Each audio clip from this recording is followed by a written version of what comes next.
Là,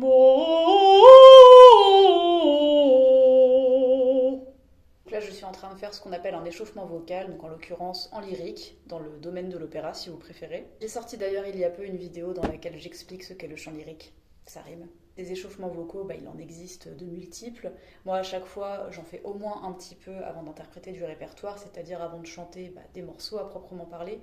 Pour autant, je ne vais pas mentir, je ne m'échauffe pas tant que ça, parce que ce qui m'échauffe le plus, c'est tout bêtement de chanter des morceaux, et pas de faire des petits exercices comme ceci. Et au début, j'en avais un peu honte, je me disais, mais c'est pas sérieux, Camille.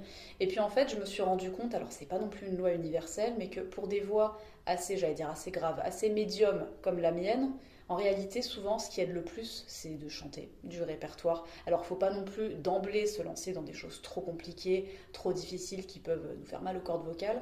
Pour autant, souvent pour ce type de voix-là, ce qui est le plus efficace, c'est tout bêtement de chanter et pas de faire forcément une tonne d'exercices vocaux.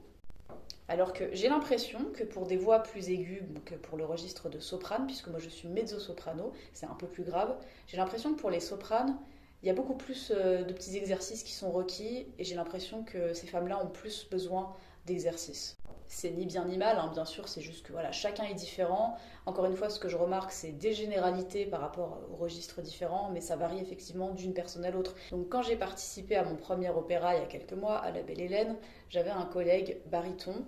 J'arrive un matin, je lui fais Tu t'échauffes, Olivier? Et il me fait Pourquoi faire? Parce que là aussi, voix de baryton chez les hommes, c'est une voix médium, donc assez grave. Et peut-être que, je ne sais pas si tous les hommes, encore une fois, sont concernés par ce que je dis, mais peut-être que c'est une voix qui a plus besoin directement de chanter du répertoire plutôt que de faire des exercices vocaux, contrairement peut-être à un ténor qui a une voix plus aiguë. Pour autant, il y a deux petits exercices vocaux que je fais systématiquement avec ma prof. Ça s'appelle, si je ne me trompe pas, le petit Rossini et le grand Rossini. Et en général, quand on auditionne pour des rôles ou pour des grandes écoles, on nous demande de faire ces petits exercices pour voir à peu près comment notre voix se situe. Où elle se situe, c'est plus français. Donc le petit Rossini, c'est ça. Mo. Et le grand Rossini, c'est ça. Mo.